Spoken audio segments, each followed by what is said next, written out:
नमस्कार. मी लेखक, दिग्दर्शक आणि मिरॅकल्स ॲक्टिंग अकॅडमीचा संचालक प्रमोद प्रभुलकर या व्हिडिओमध्ये सर्वांचं स्वागत करतो.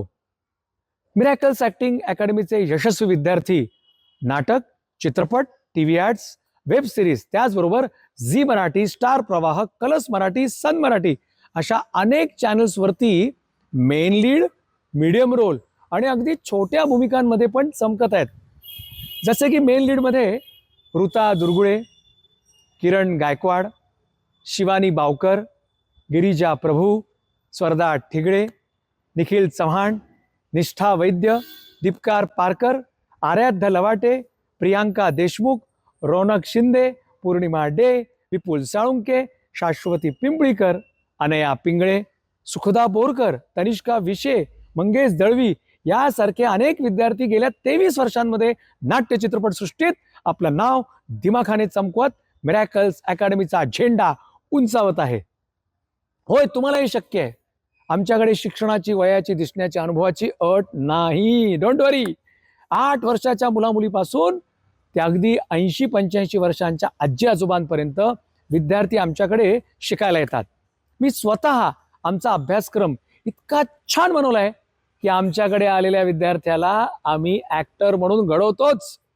आणि नाट्य चित्रपटसृष्टीचा इतक्या वर्षांचा संपर्क असल्यामुळे आम्ही त्यांना ऑडिशन्सला पाठवतो. आणि जे विद्यार्थी कष्ट करतात, मेहनत करतात, त्यांना नक्कीच मेन लीड किंवा मीडियम रोल किंवा अगदी छोटा रोलही मिळतोच. प्रख्यात निर्माते, दिग्दर्शक आणि अभिनेते सचिन पिळगावकर यांच्या नवरा माझा नवसाचा 1 आणि 2 या चित्रपटांमध्ये आमच्या असंख्य विद्यार्थ्यांनी काम केलेलं आहे. मी लिहून दिग्दर्शित केलेल्या गोडगुपित, नामदार मुख्यमंत्री गणप्या गावडे, फिनिक्स, सुंदर माझं घर आणि यूथ ट्यूब या चित्रपटांमध्ये मेन कलाकारांबरोबरच मिरॅकल्स ॲक्टिंग अकॅडमीच्या विद्यार्थ्यांनी अत्यंत आत्मविश्वासाने काम केलेलं आहे. यूट्यूब या चित्रपटामध्ये मिरॅकल्स अकॅडमीचे 300 विद्यार्थी चमकले होते. त्यात मुख्य भूमिकेमध्ये शिवानी बावकर ही आमची विद्यार्थिनी होती. मिरॅकल्स ॲक्टिंग अकॅडमीचे 6 महिने आणि 9 महिने म्हणजे 24 रविवार आणि 36 रविवार यांचे ॲक्टिंगचे कोर्सेस असतात. महाराष्ट्रामध्ये आमच्या दादर, ठाणे, पनवेल, बोरिवली, विरार, कोथरूड, चिंचवड, कोल्हापूर, नाशिक, सोलापूर इत्यादी ठिकाणी शाखा आहेत. माझ्यासह आमचे सर्व शिक्षक तुम्हाला अत्यंत प्रेमाने हसत खेळत शिकवतात आणि ॲक्टर म्हणून घडवतात आणि नाट्य, चित्रपट, वेब सिरीज, टीव्ही ॲड्स यामध्ये कलाकार म्हणून चमकण्याची संधी प्रदान करतात. मिरॅकल्स ॲक्टिंग अकॅडमीमध्ये ॲक्टर, ॲक्ट्रेसेस, लेखक, दिग्दर्शक, निर्माते येऊन आमच्या विद्यार्थ्यांना मार्गदर्शन करतात. आज कोण मार्गदर्शन करते पाहूया का? चला तर.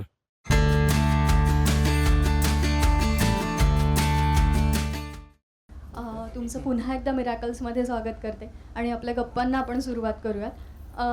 पहिला प्रश्न, तुमच्या ह्या अभिनयाच्या प्रवासाबद्दल आम्हाला जाणून घ्यायला आवडेल की नक्की सुरुवात कशी झाली? तुम्ही सगळेजण जागृत दिसताय, माझ्याकडे बघताय आणि संवाद साधण्याचा प्रयत्न करताय न बोलताच, ते मला जाणवतंय आणि त्याकरता थँक्यू मिरॅकल अकॅडमी ज्यांनी मला इथे बोलवलं आणि एक प्रकारे माझा सत्कारच केला, कारण मी छोटीशी कलाकार आहे आणि त्या कलाकाराची जाण त्यांना आहे आणि ओळख ठेवून, आठवण ठेवून मला इथे बोलवलं, त्याकरता सर्वप्रथम thank you so much Pramod sir. प्रवास खडतर होता, बैलगाडीतनं आले, मग एसीत बसले, मग फ्लाईटमध्ये बसले, असं काही विशेष वेगळं नाही. पण माझे बाबा दिग्दर्शक आहेत नागपूरला, संजय पेंडसे, आणि ते लहानपणापासून, म्हणजे माझ्या लहानपणापासून, त्यांच्या ते यौवनात असल्यापासून दिग्दर्शन करतात. 6 महिन्याची असताना एक लहान मुलीचा रोल होता, तर तेव्हा त्यांनी मला स्टेजवर आणलं. तेव्हा मी कशी आले मला माहिती नाही, पण अगदी इन्फंट्सच्या पावलांनी आले. मग 3 वर्षाची असताना मांजरीचा रोल मी केला आणि त्याचे फोटो आहेत म्हणून मला आठवतं, नाहीतर मला 3 वर्षाची असताना मी काय केलं प्रत्येकाला आठवतच असं नाही. तर मांजरीचा रोल मी केला, मोनो ॲक्टिंग, आणि त्याचं मला बक्षीस मिळालं. आणि 5 वर्षाची असताना सुद्धा एका नाट्यछटेमध्ये काम केलं होतं आणि त्याचंही मला बक्षीस मिळाल्यानंतर त्याचं जे कौतुक झालं त्याच्यानंतर मला असं वाटलं की कदाचित मी चांगलं काम करते असं वाटतंय. कारण दिलेले डायलॉग्स आणि कसं वागायचं बोलायचं ते सांगितल्यानंतर आपण तेवढं केलं, पण ते कळलं नव्हतं. त्यानंतर सातत्याने वर्षातनं 2 किंवा 3 नाटकांमध्ये काम करणं आणि नाटकात काम करत नसताना वडिलांना बाजूच्या खुर्चीत बसून दिग्दर्शन करताना मी पाहिलेलं आहे. त्यांनी मला असा कधी मेन रोल दिला नाही 7वी पर्यंत. 7वी-8वीत असताना दुर्गा झाली गौरी नावाचं नृत्य नाट्य त्यांनी करायचं ठरवलं. तेव्हा 100 मुलांना घेऊन, जेव्हा पुण्या मुंबईत होत होतं तेव्हा नागपूरला त्यांनी ते सादर करण्याचं ठरवलं आणि त्यांनी मला सांगितलं की मला करायचं आहे. तर तेव्हा मला नृत्य मी शिकलेलं नव्हते शास्त्रीय, पण तू करशील असं त्यांना विश्वास होता. 8 तास रोजची तालीम असायची, दीड महिना.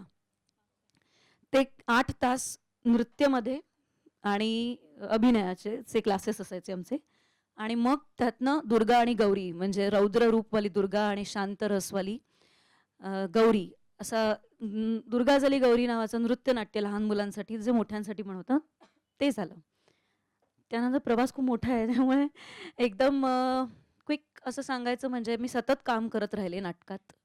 आणि कॉलेजमध्ये असतानाही बक्षिसं मिळवणे, नाटक बसवणे. 16व्या वर्षाची असताना रेडिओ स्टेशनला असताना बाबा म्हणाले की तुला लेखन करायचं आहे आणि त्याचं दिग्दर्शन पण तुलाच करायचं आहे. तर शुद्ध बीजापोटी फळे रसाळ गोमटी असा विषय दिला होता रेडिओ स्टेशनच्या लोकांनी. आणि त्याच्यावर मी 8-10 माझ्यापेक्षा वयाने लहान, म्हणजे वयोगट 7 ते 12च्या वयोगटातल्या मुलांना घेऊन मी नाटक बसवलं.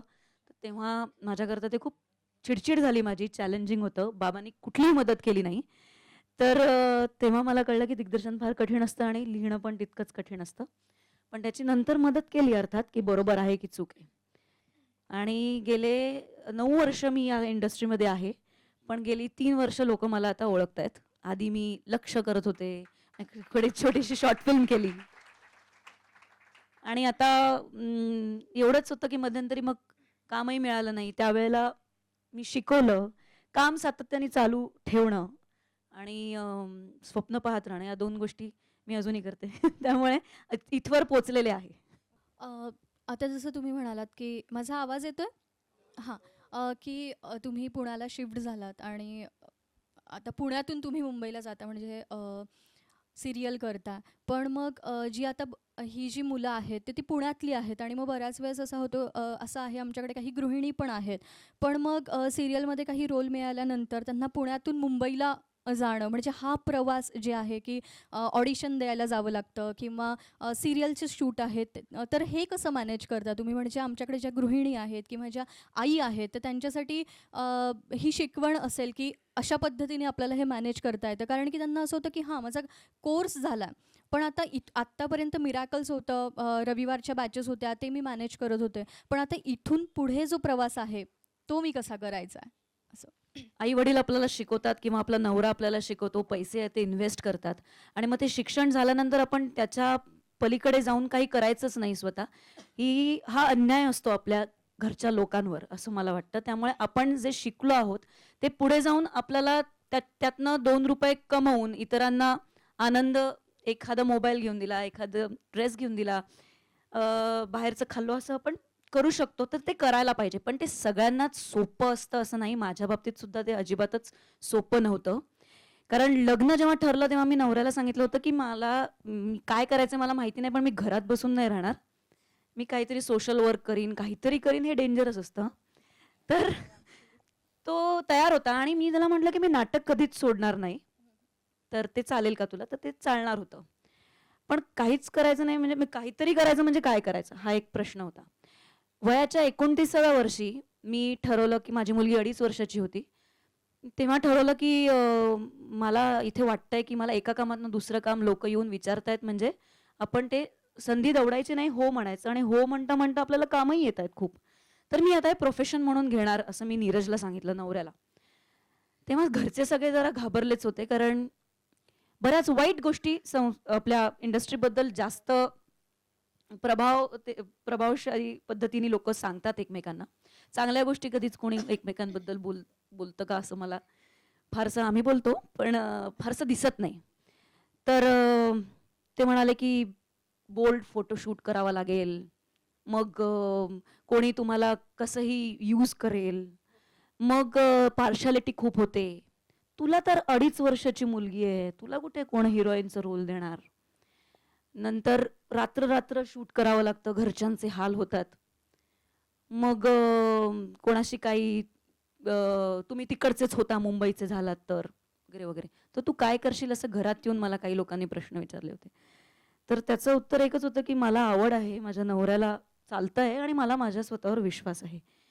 पण हे असं म्हणून चालत नाही, कारण स्वतः एकटीने करून काही होत नाही असं मला लक्षात येतं. किंवा कुठलाही मोठा कलाकार जर तो म्हणाला की मी स्वतःच्या पायावर उभा राहिलो, मी स्वतःच केलं सगळं, तर ते चुकीचं ठरेल.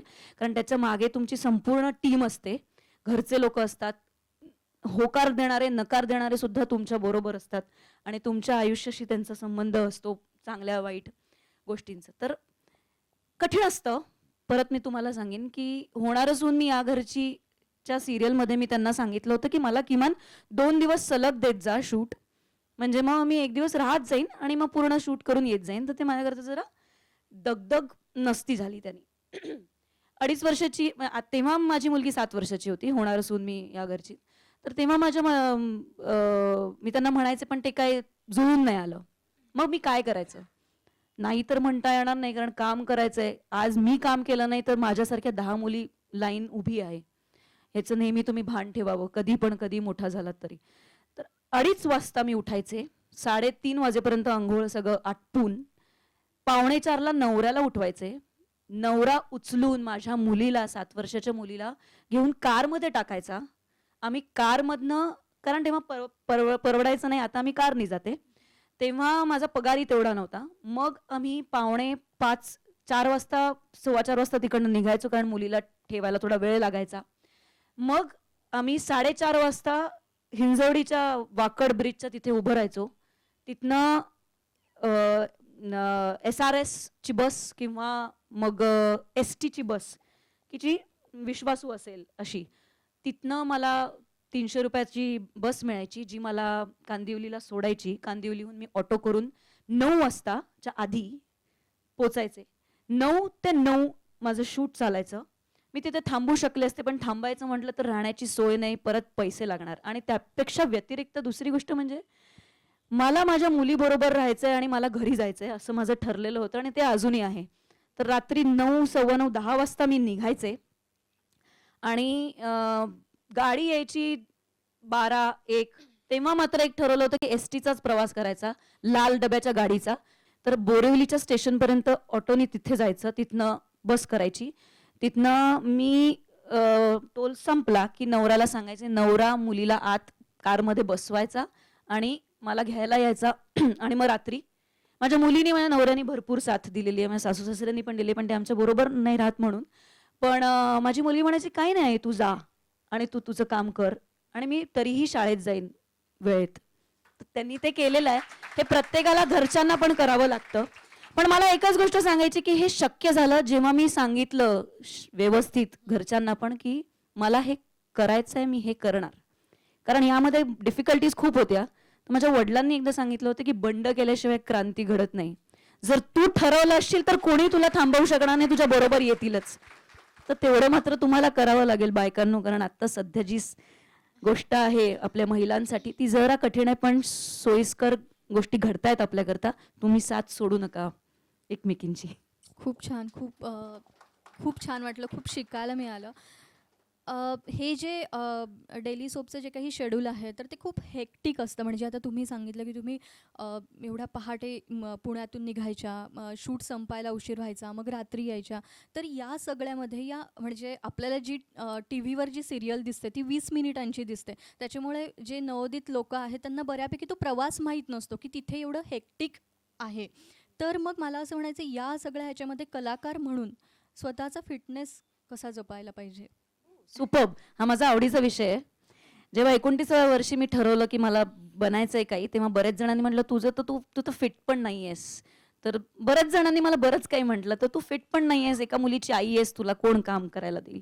तर माझी मुलगी तेव्हा 2.5 वर्षाची होती. नंतर जेव्हा तिला कळायला लागलं 5-6 वर्षाची असताना, तर ती स्वतः मला उठवायची की आई तुला जायचंय ना एक्सरसाइज करायला. सो मी सगळं ट्राय केलेलं आहे, cycling, running, aerobics, horse riding, badminton. मी सतत बदलत असते कारण मी सातत्याने गेले 10 वर्ष माझ्या फिटनेसवर काम करते. दिसणं, वागणं, बोलणं, चालणं हे आपल्याला नाटक शिकवतच, पण त्याची जोपासना करणं कारण कलाकाराकडे आहे काय दुसरं? चेहरा आहे, बरोबर, आणि चांगले चुंगले कपडे जर तुम्ही घातले तर ते आहेत, नशिबाने मिळाले तर, आणि तुमचं फिटनेस, तर तो हातात आधी मी मिळवला.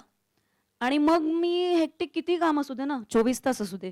आता मधुराणी बरोबर मी काम करते, एका दिवसाला 1.5 दिवसाला एक एपिसोड निघतो 20 मिनिटाचा. मधुराणी सगळ्या सीन्समध्ये असते आणि तिची एनर्जी लेवल ती जी बांधून ठेवते. माझं तर ठीक आहे, मी ट्रॅव्हल करते मुंबईहून पुणे, पुण्याहून मुंबई, पण तितक्याच करेक्ट आणि तन्मयतेने आणि पूर्ण 100% देऊन प्रत्येक सीन करणं सोपं नाही आहे. आणि ते करण्याची जिद्द, ते करण्याची मनाची तयारी असावी लागते एका कलाकाराला. असं चालत नाही की मी आता 9 तास झाले, संपला विषय, आता मी काही करणार नाही. 12, 13, 14 तास. आता तर स्टार प्रवाहवाल्यांनी आमचं 1 तासाचं सिरियलचं काम केलेलं आहे. कालच मी तिच्याशी बोलत होते. 1 तासाचं एपिसोड केलेलं आहे. म्हणजे जे काम आम्ही 9 तासात करत होतो, तर ते काम आम्हाला 14 तासात करावं लागतंय. म्हणजे दीड कारण 14 तासानंतर कोण काम करेल. आणि शिवाय पटापट काम करावं लागतंय, कारण 9 तासाचं काम जे अजून 18 तासात व्हायला पाहिजे ते आम्ही 14 तासात करतोय. तर कष्ट अपार आहेत. कष्टाची तयारी जर तुमची नसेल आणि फक्त चांगलं दिसण्याची तयारी असेल तर 4-5 फोटोशूट काढा आणि घरी बसलात तरी चालेल, कारण इथे फक्त कष्ट आहेत. जितका ग्लॅमर तुम्हाला दिसतंय ना, जितका पैसा इतरांचा तुम्हाला दिसत असेल कलाकारांचा, तो हाडामासाचा आहे, तो असाच मिळवलेला नाहीये. त्यामुळे तुम्ही त्याची तयारी ठेवा. पहिल्या प्रश्नाचं उत्तर देताना जसं तुम्ही म्हणालात की तुमच्या वडिलांच्या मार्गदर्शनाखाली तुम्ही ॲक्टिंग शिकली, ॲक्टिंगमध्ये आलात वगैरे, असं जसं त्यांनी तुम्हाला शिकवलं तसं तुम्ही आता लहान मुलांना शिकवता. तर म्हणजे मोठ्यांना शिकवणं म्हणजे आपल्याला काय म्हणायचं आहे किंवा काय आहे हे पटकन समजतं त्यांना, पण लहान मुलांना शिकवणं तसं अवघड आहे. तर मग तो टास्क आहे का, काय म्हणजे काय टास्क मला वाटत नाही, कारण मी याचं सांगते की मी लहानपणापासून वडिलांना त्यांच्या खुर्चीतनं लहान मुलांना शिकवताना पाहिलंय. त्यामुळे माझा अभ्यास चांगला झालाय, यावर मला स्वतःला माझ्यावर विश्वास आहे. दुसरी गोष्ट, ती कठीण गोष्ट याकरता आहे, कोणाकरता कठीण आहे, जो लहान होऊ शकत नाही आयुष्यात. आपण सगळे मोठे झालेलो आहोत आणि आपल्याला सगळ्यांना मोठ्यांचं कसं वागणं बोलणं सगळं कळतं, पण तुम्ही जेव्हा लहान मुलांना शिकवता तेव्हा तुम्हाला लहान होऊन शिकावं लागतं. बरोबर कळतंय मी काय म्हणते? तर तुम्हाला तसं वागावं लागतं, त्यांची भावना, त्यांच्या भावविश्वात जाऊन, त्यांच्या गरजा, त्यांची समज जाणून त्यांच्याशी बोलावं लागतं. एक गोष्ट मी तुम्हाला सांगते की लहान मुलं अतिशय प्रामाणिक असतात. म्हणजे एक गोष्ट आपल्याला एकदा सांगून समजते, लहान मुलांना 4दा सांगावी लागते, पण 4थ्यांदा सांगितल्यानंतर तू जे सांगितलंयस ना रॅडी, तेच आम्ही करणार आहे. इतके ते प्रामाणिक असतात त्यांच्या कामाशी. सो ते कठीण असतं, सगळ्यांचं काम नाहीये. काही जण आहेत आमच्यासारखे जे आम्ही कदाचित करतो. ती आवड असावी लागते असं मला वाटतं, किंवा ते पेशन्स तेवढे असावे लागतात की शिकवणं किंवा मुळात शिकवणं ही गोष्टच आवड असल्याशिवाय तुम्ही शिकवू शकत नाही. आणि तुम्हाला देण्याची वृत्ती पाहिजे तुमच्यामध्ये. मला 5 रुपये मिळणार असतील का, तर मी तुला 10 रुपयाचं शिकवीन, आणि तो जो शिक्षक, तो जो विद्यार्थी आहे त्याने 15चं शिकावं. हे जर असेल तर मग ते गणित करेक्ट आहे, नाहीतर मग तिथे गोंधळ होतो. तुम्ही सिनेमा केला किंवा मालिका केल्या, स्टेजवर काम करता तुम्ही, तर या तिन्ही माध्यमांमध्ये तुम्ही काम केलंय, करताय, तर त्यातला जो अभिनय आहे तो वेगवेगळा आहे का? म्हणजे काय तयारी असते आणि काय ह्या तिन्ही माध्यमांमध्ये काम करताना स्वतःची तयारी काय आहे? तो अभिनय वेगवेगळा आहे का? तर त्याबद्दल थोडंसं. वा, छान प्रश्न आहे. थँक्यू अश्विनी. तर लहानपणापासून नाटकात काम करत असल्यामुळे मला नाटक काय आहे हे मी रोज खात होते, पीत होते, झोपत होते. पण कॅमेरा काय आहे हे मला काहीच माहिती नव्हतं. आणि मला नाटकात काम करता येतं ना, आणि मोठमोठ्या लोकांनी सांगितलं की तुला नाटकात काम करता आलं तर ते बेस आहे, मग तू कॅमेऱ्यात समोर मस्त काम करू शकशील. पण ते तसं नसतं. कॅमेराचं माध्यम वेगळं आणि कॅमेरा हा क्लोज मीडियम आहे, नाटक वाईड मीडियम आहे आणि सिनेमासुद्धा लार्जर दॅन लाईफची कपॅसिटी त्याच्यामध्ये असते. त्यामुळे प्रत्येकाची गणितं वेगवेगळी आहेत. जेव्हा मी तुमच्याशी बोलते तेव्हा मी असं हातवारे करू शकते नाटकात काम करत असताना किंवा तुम्ही मला स्टेजवर बघत असल्यामुळे. पण जर त्यांनी कॅमेराचा क्लोज शॉट लावला असेल, मी असा हात केला तर माझा हात बाहेर जाईल ना. तर त्यामुळे आपल्याला त्याचं भान ठेवावं लागतं. जेव्हा मोठ्या स्क्रीनवर 70 mm स्क्रीनवर तुम्ही बघता, क्लोज शॉट असतो, तेव्हा तुमचे बारीक बारीक इमोशनसुद्धा टिपले जाऊ शकत असतात. कॅमेरा खोटं बोलत नाही. त्यामुळे तो तुमच्या सगळ्या सूक्ष्म भावसुद्धा तुमचे तो व्यवस्थित सक करून घेतो. तर त्यामुळे तुम्ही खोटे आव आणून तुम्ही अभिनय करू शकत नाही. पण नाटकात काम करताना तुम्हाला तुमच्यावर काम करता येतं सारखं. कॅमेरामध्ये तो पेशन्स नसतो. तो म्हणतो की मला हे आताचं जे मीडियम आहे ते फास्ट मीडियम आहे. तर ते रिटेक घेतील, 4 रिटेक घेतील, 5 रिटेक घेतील. पण त्याला जर त्या कलाकाराला समजच नसेल तर ती नाटकातनं मिळते. त्याची जाण वाढते. तर ते नाटक महत्त्वाचं आहे. सिरियलमध्ये काम करत असताना आपण 4-5 रिटेक्स घेऊ शकतो. आपल्याला एखाद दुसऱ्या तिकडच्या आपल्या हातून चुका झाल्या तर त्या दुर्लक्षित होतात. पण कॅमेरा हा मोठा वाईड जितकी इमेज असेल तितकी वाईड मेमरी असते. सो जेव्हा आपण स्टेजवर काम करतो तेव्हा आपलं कंप्लीट शरीर आपल्याला वापरायचं असतं. मग मी जेव्हा कॅमेरासमोर असते तेव्हा मी पाय हलवत सुद्धा एक्सप्रेशन्स दिले तरी कॅमेराला किंवा लोकांना कुठे कळतंय. तर तितकं आपण तेवढं काम करू शकतो. त्यामुळे स्टेजवर काम करणं पण तितकंच कठीण आहे. कारण तुमची बॉडी लँग्वेज खूप महत्त्वाची असते. कॅमेरासमोर काम करताना तुमचे इमोशन्सवर तुम्हाला जास्त पोचवायचं असतं छोट्या कामामध्ये. म्हणजे 1 expression is equal to 1000 words और 100 वर्ड्स असं आपण म्हणू शकतो. सो कॅमेरा ते मीडियम आहे की 1 एक्सप्रेशन मला नाही म्हणायची पण गरज नाही. मला फक्त इकडनं असं केलं तरी सुद्धा कॅमेराला कळतं की मला काय म्हणायचं. तर मग गणितं वेगवेगळी आहेत आणि त्या पद्धतीने तुम्ही तुमचं प्रिपरेशन करायला पाहिजे आणि जितकं जास्त तुम्ही बघाल तितकं जास्त तुम्ही शिकाल. कॅमेरा समोर ॲक्टिंग करण्यासाठी किंवा इथून मुंबईला जाण्यासाठी आधी स्टेज करायलाच हवं का? असं तुम्हाला म्हणजे थिएटर ॲक्टिंग ही करायलाच हवी का? म्हणजे ती काय म्हणतात कॅमेराच्या पॉईंट ऑफ व्ह्यूने नाही, पण ॲक्टिंगसाठी की थिएटर ॲक्टिंग करणं गरजेचंच आहे का? तुम्ही थिएटर शिकायलाच हवं का? तर त्याबद्दल काय? प्रत्येकाची मतं वेगवेगळी असू शकतात. पण माझ्या अनुभवाप्रमाणे मला असं वाटतं की प्रत्येकाने वर्षातनं 2दा तरी स्टेज प्रेझेन्स किंवा स्टेज परफॉर्मन्स करावा. यानं काय होतं की आपली स्वतःची वाढ होते, आपला स्वतःचा विकास होतो, स्वतःवर काम करण्याची आपल्याला संधी मिळते, जी कॅमेरासमोर तुम्हाला कन्फाईंड राहून ती करता येत नाही. एकच कॅरेक्टर तुम्हाला तसंच ते वर्षभर, 1.5 वर्ष, 2 वर्ष तसंच अभिनय करायचा असतो. पण स्टेज तुम्हाला संधी देतं. समजा तुम्हाला त्यातनं पैसा मिळत नसेल तरी मी स्वतःकरता काम करते, मी इतरांना आनंद देण्यासाठी मी स्टेजवर येणार आहे. असं करून जरी तुम्ही विचार करून काम केलं तरी सुद्धा ते करायला हवं असं मला वाटतं. आणि अजून एक असं विचारायचं की आत्ता सध्या वेब सिरीज हे नवीन माध्यम आलेलं आहे. तर नवोदित कलाकारांसाठी ही संधी आहे का? म्हणजे तुम्हाला काय वाटतं? निश्चितच. म्हणजे मला असं वाटतं की या महासागरात अभिनयाला आणि अभिनयाशी निगडीत जितके काही डिपार्टमेंट्स आहेत त्याला अंतच नाही आहे. इट इज इन्फायनाईट आणि कंटिन्युअसली वाढत जाणार आहे. त्यामुळे तुम्ही जर आत्ता इथे कोर्स केला असेल आणि कुठल्याही एका डिपार्टमेंटचाही कोर्स केला असेल तरी सुद्धा हा कुठे कुठे अप्लाय होतो ते तुम्ही बघा. नाटकात सुद्धा होतो, कॅमेरासमोर म्हणजे सिरियलमध्ये होतो, वेब सिरीजमध्ये होतो, यूट्यूबला होतो, फिल्म्सना होतो, शॉर्ट फिल्म्सना होतो. तर इट इज गुड, वेलकम. आणि चेंज इज फ्युचर. आज पूर्वी नाटकं बघायचे आहेत, माझे आजी आजोबा नाटकं दूर जाऊन बघायचे आहेत, माझे आई वडील मग TV दूरदर्शन आलं. आता दूरदर्शन नंतर काय म्हणतात तर आम्ही वेब सिरीज बघतो. आता माझी मुलगी नेटफ्लिक्स शिवाय दुसरं काही बघत नाही. म्हणजे सो चेंज इज मस्ट. अच्छा. आणि तुम्ही एक महानाट्य केलं म्हणजे झाशीची राणी. तर अशी ऐतिहासिक भूमिका करताना तो सिनेमा असेल, नाटक असेल, तर नवीन पिढीला त्या पात्रामुळे त्या पात्राची ओळख होत असते आणि जुन्या पिढीवर तो पगडा असतो. तर मग अशी भूमिका साकारताना ऐतिहासिक एक काही विशेष तयारी असते का? किंवा म्हणजे काय त्याची तयारी आहे? आणि आय थिंक तुम्ही त्यासाठी नागपूरला जाऊन प्रशिक्षण घेतलेलं आहे. तर मग त्याबद्दल पण हो. कालच परवाच सकाळच्या दर शुक्रवारी मी त्यांच्याकरता लिहिते. दर शुक्रवारी माझे एक छोटे छोटे लेख असतात की माझा अनुभव काय आहे वेगवेगळ्या विषयांना घेऊन. त्यामध्ये जेव्हा झाशी की राणी रणरागिणी करण्याचा मला योग आला, माझं भाग्य उजळलं, तेव्हा माझ्यावर खूप मोठी जबाबदारी आली असं मला वाटलं.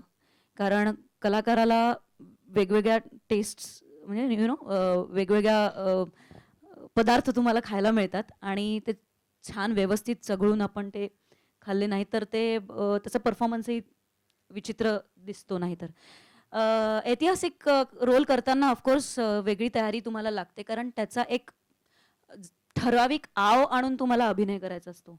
कारण आपण सर्वसामान्य असताना आपण असं बोलतो, सॉरी थँक्यू बोलू शकतो, पण ऐतिहासिक नाटकात तुम्ही सॉरी म्हणालात तर कसं होईल, म्हणजे ओ असं झालं तर ओ पण म्हटलं तर कसं होईल. तर या सगळ्या गोष्टी तुम्हाला खूप व्यवस्थित लक्षात ठेवाव्या लागतात. शिवाय ते लार्जर दॅन लाईफ कॅरेक्टर आहे, ते जर लोकांपर्यंत भिडलं नाही आणि आपलंसं वाटलं नाही आणि त्यातनं ऊर्जा मिळाली नाही तर मग ते फेल झालं. म्हणजे ऑलरेडी त्याची म्हणजे अमिताभ बच्चनचा मुलगा अभिषेक बच्चननी काम एका पिक्चरमध्ये चांगलं केलं नाही तर म्हणतो ह्या याला ॲक्टिंग येतच नाही, तसंच झालं. तर ते बेसिकली तुम्हाला या सगळ्याची गोष्टीत खबरदारी घ्यावी लागते. झाशी की राणी जेव्हा आलं तेव्हा माझ्या गुरुजींनी मला सांगितलं की ही जी कलाकार हे जे ऐतिहासिक रोल असतात ते त्यांच्यामध्ये त्यांचं मन मोठं असतं, मनगटात ताकद असते, तर या सगळ्या गोष्टी तुझ्यामध्ये असायला हव्यात. फिटनेस वगैरे तुझा ठीक आहे, पण खरंच तू इथनं विचार करतेस का, तिने काय विचार केला असेल त्याचा. मग मला त्यांनी माझ्या दिग्दर्शकांनी टाइमटेबल लावलं. सकाळी 6 ते 8 घोडसवारी, 12 ते 2 डबिंग, 3 ते 6 तलवारबाजीचं प्रशिक्षण आणि 7 ते 11 आपल्याला महानाट्याचं 150 लोकांबरोबर तुला रिहर्सल करायची राधिका. अशी 15 दिवस आम्ही रिहर्सल केली. तेव्हा मी असा विचार केला की यार आपण खूपच काम करतोय. सकाळी पण जायचं, तिकडे पण जायचं, इकडे पण जायचं आणि 15 दिवस मी थकून गेले होते. पण ते थकणं मला तेव्हा जाणवलं नाही आणि ते कधीच म्हणजे योग्य पण नाही सांगणं. पण झाशी की राणीने काय केलं असेल तेव्हा, याचा तुम्ही जेव्हा विचार करता की जेव्हा 2000 सैनिक तिच्यासमोर आले असतील तेव्हा तिने काय तिची मनस्थिती आणि परिस्थिती आणि तिची गाथा कथा व्यथा असेल, हे जोपर्यंत तुम्ही त्याचा अभ्यास करत नाही कुठल्याही कॅरेक्टरचं, मग देविका असेल आत्ताची होणार असून मी आगरची मधली ती बँकेतली मुलगी असेल किंवा मग महानाट्यातली झाशी की राणी असेल, प्रत्येकाचा काही ना काहीतरी इतिहास असतो. सो जेव्हा तुम्ही कॅरेक्टरचा अभ्यास करता तेव्हा त्याचं पास्ट लाईफ, त्याचं प्रेझेंट लाईफ, त्याचं फ्युचर लाईफ, त्याची दिसण्याची, बसण्याची, बोलण्याची जी ठेवण आहे ती कशामुळे प्रभावित असेल, ती कॉन्व्हेंटमध्ये गेली असेल का, की ती शिकलेलीच असेल की नसेल, या सगळ्याचा तुम्ही तुमचा विचार करून तुम्हाला तुमचे प्रश्न पडले पाहिजेत. तुम्ही दिग्दर्शकाला भेडसावून सोडलं पाहिजे की मला याचं उत्तर हवं आहे आणि ते दिग्दर्शकाबरोबर त्याची सांगड घालून त्याचं प्रेझेंटेशन करायला हवं. आता म्हणजे तुम्ही आधी म्हणालात की कामं येत होती, मग मध्यंतरी थोडी कामं कमी झाली वगैरे. पण आता की जेव्हा तुम्हाला लोकं ओळखतायत आणि कामं येत आहेत, तर अशा वेळेस भूमिका स्वीकारताना तुम्ही काय विचार करता? म्हणजे त्या भूमिकेची लांबी किती आहे की खोली किती आहे ह्याचा विचार करून ती स्वीकारता? म्हणजे लीडपेक्षा जी साईड रोल आहे तर त्याचं काय खोली आहे, ते कसं पात्र आहे, नक्की विचार काय करता आता? Okay, thank you. आलेली संधी दवडायची नाही एवढंच माझ्या वडिलांनी मला सांगितलं आणि तेच मी चोखरित्या करते. आपण अजूनही मी त्या पोझिशनला पोचलेलं नाही आहे लीडच्या की मी आता हे काम नाही मी ते स्वीकारीन वगैरे वगैरे. बरेच जणांचे डिसिजन्स पण चुकलेले आहेत. मी हे काम सोडलं आणि मग मला ते काम मी घेतलं असतं तर बरं झालं असतं. तर मी तसा फारसा विचार करत नाही. पहिलं जे काम येतं त्याला मी हो म्हणते. समजा काही आडेवेडे न घेण्यासारखं काही काम नसेल तर मी फारसा त्याचा विचार करत नाही. पण ते काम माझ्याशी बोलतंय का, ते कॅरेक्टर माझ्याशी बोलतंय का, एवढाच मी विचार करते. आणि अजून तरी मला असं काही विचारणं आलेलं नाही आहे. त्यामुळे पहिलं काम जे येतं त्याला प्रामाणिक, म्हणजे आता मी आईस कुठे काय करते हे करते, त्याच्यानंतरचं जे काम येईल तेव्हा मला डेट्स देताना फक्त त्यांना मला विचारावं लागेल की मी यांना देऊ का. मग तिसरं जे काम घेईल किंवा एकच काम करून आजकाल पोट नाही भरत, पोटही मोठं झाली आहे तर दुसरं किंवा तिसरं आणि चौथं काम करत असताना पहिल्याला विचारायचं. एवढं फक्त धोरण मी पाहते. कमिटमेंट महत्त्वाची. तुम्ही जसं म्हणालात की जशी कामं थोडी कमी व्हायला लागली, मग तुम्ही म्हणजे लहान मुलांचे वर्ग घ्यायला सुरुवात केली वगैरे असं. म्हणजे एक काहीतरी वेगळा ऑप्शन तुम्ही निवडला, म्हणजे जे आपल्याला ज्याची आवड आहे त्यामध्ये काम करायचं वगैरे असं.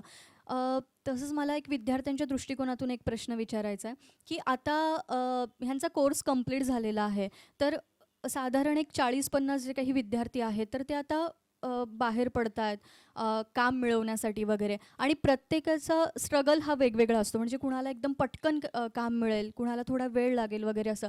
पण काम मिळेपर्यंत स्वतःला पॉझिटिव्ह कसं ठेवायचं, जसं तुम्ही हा मार्ग म्हणजे शिकवण्याचं तुम्ही हे केलं, तसं तुम्हाला असं वाटतं का की प्रत्येकाने ॲक्टिंग शिवाय अजून आपल्यात कुठले स्किल सेट आहेत ते ओळखायला हवेत, की जे तुम्हाला पॉझिटिव्ह ठेवू व्हेरी नाईस शकतात? अश्विनी, छान प्रश्न विचारतेस तू. मला हे शिकवण्याचं काम मी अगदी म्हणजे लहानपणापासून त्यांना असिस्ट करत आले, नंतर ब्रेक घेतला, मग परत शिकवत आले. मी छोटं छोटं काम करत आले, पण मी शिकवणं थांबवलेलं नाही आहे. कारण त्यामध्ये देण्याची जी भावना आहे ती मला प्रचंड ऊर्जा देऊन जाते. पण मला एक गोष्ट माहिती होती, जर माझ्याकडे काही काम नसेल तर हे मला पॅरलली मला हातभार देईल आहे, असं माझं काम सुरू आहे. पण मी त्याकरता निश्चितच करत नव्हते. ऑप्शन असावेत तुमच्याकडे, सेकंड ऑप्शन, पण त्याच्याशी निगडीत तुम्ही टचमध्ये राहा ना. तुम्ही नाटक बघायला जा, तुम्ही फुकट काम करा. जेव्हा मी माझ्या वडिलांना असिस्ट करत होते, मी बाकीच्यांना असिस्ट करत होते, रत्नाकर मतकरींना असिस्ट करून झालेलं आहे माझं, अजून 2 जणांना. तर तेव्हा मी किती पैसे मिळतील मला याचे? आपल्याकडे काम नाही आहे ना, मग आपण इतरांसाठी काम करूया. म्हणजे आपण आपल्यासाठीच काम केल्यासारखं झालं नाही का? आणि एका कलाकाराने सातत्याने स्वतःवर काम करत राहण्याची नितांत गरज आहे. मग ते फिटनेस असो, मग दिसणं असो, बोलणं असो. Keep changing, keep bringing. आता मी पर्म केलेत माझे केस. कसे वाटतात? छान वाटतात. ॲक्च्युली या लुकबद्दल तुम्हाला विचारणार होते मी की तो तुम्ही सिरियलसाठी केला की काय? नाही. हं. वरण, भात, भाजी, पोळी असं दिसायला मला खूप कंटाळा आला होता, कोशिंबीर वगैरे. मग मी ओके. म्हटलं की जरा नूडल्स, पॉपकॉर्न, पिझ्झा, मॅगी असं दिसावं. छान दिसताय पण तुम्ही. थँक्यू.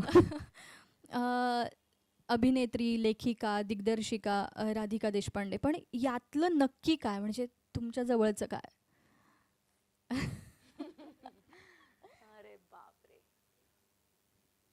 अभिनय. ओके. कारण माझी सुरुवातच तशी झाली. मग त्या अभिनयातनं मला अनेक गोष्टी मिळायला लागल्यात. हिरे, पाचू, माणिक, मोती जसे आपण शोधत वेचत जातो, तसं मला माझ्यात लेखनाचं पण सुप्त गुण आहे असं मला लक्षात आलं. मग मी दिग्दर्शनही करू शकते आणि मी शिकवूही शकते. हे मला अभिनयानेच शिकवलं. अभिनय म्हणजे नक्की काय, तर 4 प्रकारचे अभिनय असतात, सगळ्यांना माहिती असतील: वाचिक, कायिक, सात्विक, आहार्य. तर त्या 4ही पद्धतींचा व्यवस्थित उपयोग केल्यानंतर आपल्याला असं लक्षात येतं की इमोशनल सात्विक अभिनय आपण करताना आपण त्या ह्याच्यात गुंतत चाललोय. मग एक कलाकार म्हणून आपण त्या कॅरेक्टरमध्ये गुंतत चाललोय. मग त्या कॅरेक्टरच्या अवतीभोवती जे कॅरेक्टर्स आहेत, आजी, आजोबा, मामा, काका, त्यांचा पण कुठला तरी स्टँड असू शकतो. मग त्यांची पण काही कहाणी असू शकते. मग असं करता करता माझी 3 पुस्तकं, आता मी लहान मुलांची 3 नाटकांची म्हणजे 9 एकांकिका त्यांच्या लिहून झाल्या 3 पुस्तकांमध्ये. मग त्यात तशाच निर्माण झाल्या. पण ऑफकोर्स त्यांच्या भावविश्वात जाऊन पेन्सिल, खोडरबर आणि स्केलच्या विश्वात राहणार आहेत, म्हणून त्याची बांधणी तशी आहे. तर ते एक कलाकार म्हणून मला लेखक होता आलं. एक कलाकार म्हणून मला दिग्दर्शनाचा पॉइंट ऑफ व्ह्यू त्याचा कळायला लागला, म्हणून मग मी दिग्दर्शन करायला लागले. पण हे असं सटकन झालेलं नाही, त्याला वेळ लागला, प्रोसेसला भरपूर वेळ लागला. आणि एक आई म्हणून मला स्वतःला, किंवा इथे आमच्या बऱ्याचशा अशा स्टुडंट्स आहेत की ज्या आई आहेत, आम्हाला खूप खरं तर ऐकून हे सगळं प्रेरणा मिळते आहे की येस, आपण पण कुठल्याच गोष्टीला उशीर झालेला नसतो तर स्वतःला सिद्ध करण्यासाठी. तर खूप छान आम्हाला माहिती मिळाली. मुलींसाठी हे फील्ड सिक्युअर आहे का, किंवा म्हणजे एक मिडल क्लास फॅमिलीमध्ये ती भीती असते की नको, मुंबईला जाणार आहेस तू आणि आपल्याला या फील्डविषयी काहीच माहीत नाही आहे वगैरे असं. तर त्या ह्याच्यातून तिचा प्रश्न असा आहे की आपण काय काळजी घ्यायला हवी असं. आपण स्वतःला सक्षम बनवणे आणि स्वतःवर विश्वास ठेवणे आणि नाही म्हणण्याची सवय ठेवणे, या 3 गोष्टी लक्षात ठेव. की जेव्हा तुला नाही पटत आहे, त्या लाईन क्रॉस होते, तेव्हा नाही म्हणणं आपल्या हातात आहे. दुसरी गोष्ट, आपण कलाकार आहोत, आपण हुशार आहोत, त्यामुळे आपण वेगवेगळे भूमिका करू शकतो. आपला सात्विक इमोशनल कोशंट जो असतो तो स्ट्रॉंग असतो. आपल्याला इंट्युशन्स होतात, लगेच आपल्याला कळतं. तर त्याच्यावर स्ट्रॉंग विश्वास पाहिजे एकतर गोष्ट. आणि काय म्हणतात तर अनुभव सगळीकडेच वाईट चांगले येतात. मी स्पाइसजेटमध्ये नोकरी करत असताना मला त्या जनरल मॅनेजरने विचारलं की तू माझ्याबरोबर येशील का एकदा डिनरला, I will make you air hostess. तेव्हा माझं लग्न झालं होतं. मी नवऱ्याला सांगितली ही गोष्ट. तो म्हणाला की काय करतेस मग तू ठरव. तर मी म्हटलं की नाही माझं नाही जमत आहे. म्हटलं नवऱ्याला घरी स्वयंपाक करून वाढायचंय.